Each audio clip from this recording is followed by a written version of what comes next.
Carl Jung talked about the collective unconscious. Here's what I find myself to be truly curious about right now, which is collective unconscious trauma or collective unconscious PTSD. So first of all, let me start by saying that the idea of collective unconsciousness comes from Carl Jung. Carl Jung explained it as the way that we see things collectively. It gives us our gender norms and biases, by the way. Even our superstitions all come from the collective unconscious. But what I want to put forward to you is the possibility of a collective unconscious trauma, that we're all on the brink of PTSD. I'll give you a couple of examples.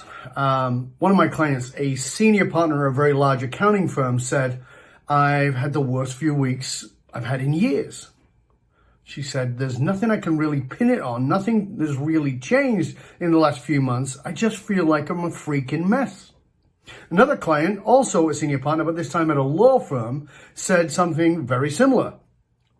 "I have no particular reason. I'm just not sleeping. I'm feeling anxious. I'm meditating. I'm using the strategies that you've given me, but I'm struggling with anxiety like I've not done in years. Something is off."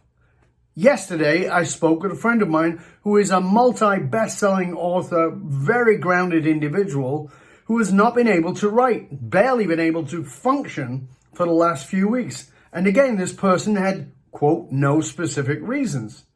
She told me that she'd been going through all kinds of things, and I shared with her those experiences I just shared with you. And I talked to her about this theme has been showing up across the board in multiple leaders that I work with across multiple industries. In a recent interview I did on radio, I talked about how leaders today, we have to get focused on the human side of leadership. It's never been more important. We know it's been thrown around as soft skills are important, blah, blah, blah, but it was blah, blah, blah until now. You see, the global pandemic has actually, I believe, set forth another global pandemic, and that is a pandemic of anxiety. We are going to see a massive, massive uptick in anxiety, in PTSD type symptoms, in people who are feeling pretty normal. Because we have to think about what PTSD is. Now, we can go through all kinds of walking through what each one of the symptoms. But one of the things I want you to just grasp is the P stands for post, meaning it's something that happened before. And so as a result, you know, when the pandemic hit and things got shut down economically and even emotionally, systematically through the social separation of individuals, we are tribal. We need to connect as human beings. It's vitally important for us to do. And that became something that was actually quite traumatic. At a very basic psychological level, it's traumatic for us to not have contact with other human beings. It doesn't work for us. However, human beings also have an adrenal system, and we have a part of our brain that kicks in, that goes into this survival mode. And in that survival mode, we can pretty much cope with anything. In fact, we either fight, fly, or we freeze. Most of us don't freeze. Most of us actually have been trained to just go into action, to ignore the feelings that we're having and sort of repress and suppress those things. The challenge with that is this, that we don't feel it at a time, and only when things appear to be, quote, going back to normal, which in many ways, a lot of people have been feeling like, oh, you know, I'm getting out there a little bit and I'm meeting with people, and yeah, it's small groups and we're wearing a mask, but it's not quite normal, but it's more normal.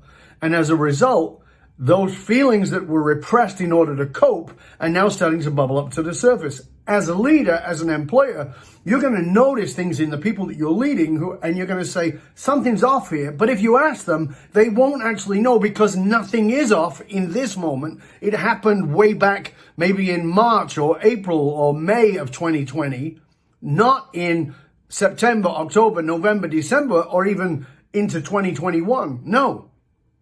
It's a post response. It's from before, and it's created this trauma inside of people. Now, why does that matter? Well, it matters a lot, and I'll tell you why. Because when I was talking to these individuals, these leaders that I just mentioned earlier, one of the things I explained to them was this post-traumatic stress syndrome that is in the collective unconscious, that we're all being impacted by this trauma.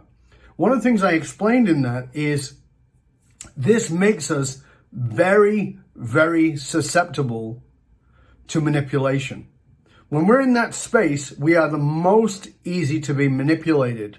So a psychiatrist named Robert J. Lipton, I think his name was, Lifton, that was his name, Lifton. He published an article back in, I think, 1981 that was actually published by Harvard University. And he identified 3 characteristics of a destructive cult.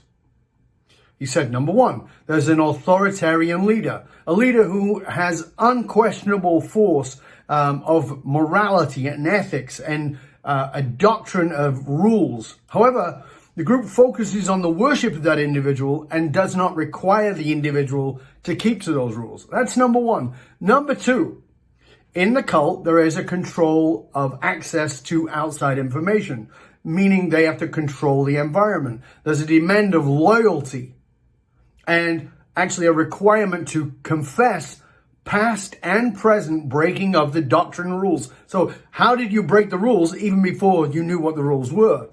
There is an unquestionable following of the leader and of the doctrine, and the purpose of that is to remove critical thinking. The third part is separation from the outside, minimalization or ban of contact with outsiders, with, quote, non-believers, and actually seeing them as the enemy.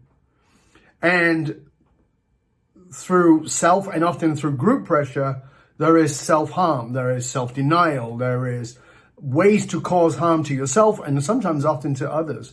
The cult will control money, will control sexual behavior, and even dietary restrictions. These are what Lipton called the nucleus of a cult. It's what makes an individual susceptible to both subtle and gross mind control.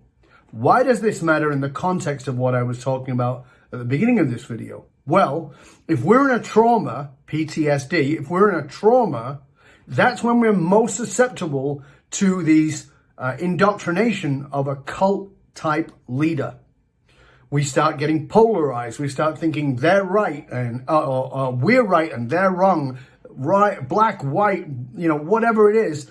It makes us hunker down. It makes us protect ourselves. It makes us get into very small tribes and start seeing others as potential enemies. Exactly aligned with the cult mentality that I've just explained to you. So in the context of a pandemic, there's a lot of conspiracies and sometimes scientific conspiracies on both sides. Is the pandemic really what it is? Is it something else? You know what? There's people dying, and I have compassion for that, and I'm willing to make myself uncomfortable and wear a mask or do whatever I need to do in order to make other people feel comfortable. Do I believe it is what they say it is? I question almost everything. I'm deeply curious. That's why I keep a cognitive thinking going. That's why I allow myself to expand beyond. It's what I'm curious about whether you're doing. Are you giving yourself permission to feel the trauma? Because part of coming out of PTSD is to allow yourself to feel the trauma. Feel what it's been like for you. Allow yourself to see the impact of what this has been like for you, to not be able to, quote, go to funerals, for example, or to be with family at Thanksgiving or at birthdays or holidays, or go to weddings or interact socially in the way that you've needed to. All these things are vitally important. And all of these have lowered they've lowered your immune system. Now that's an important piece to get here, because we're protecting by doing these things that we've been told to do. But we also have to understand that we've actually lowered our immune system. You see, our immunity goes up through our social connections, through having our hands in dirt, by touching germs. And in fact, one of my friends just became a grandma, and she's really worried because her grandchild has never been outside of the home and has never experienced the things that she needs from the environment to build her immunity. So we need to build our immunity. Go outside, put your hands in the dirt. That will help you. That will build your immunity. But it's not just your physical immunity. It's your psychological immunity. Because today, more than ever, as leaders and as individuals, we have to build resilience. And that resilience will come from feeling what it is we need to feel so that we can be more resilient for the next thing. And pushing it off to the side, thinking we're being strong because we're not in it, actually makes us more susceptible to manipulation. So, this is Dov Baron from dovbaron.com. I am the Dragonist, and I'm really challenging you to stay curious, my friend. Stay curious about whether you are in some version of a collective PTSD, and as a result, has it made you more susceptible to being manipulated by forces that are not really aligned with the truth of who you are.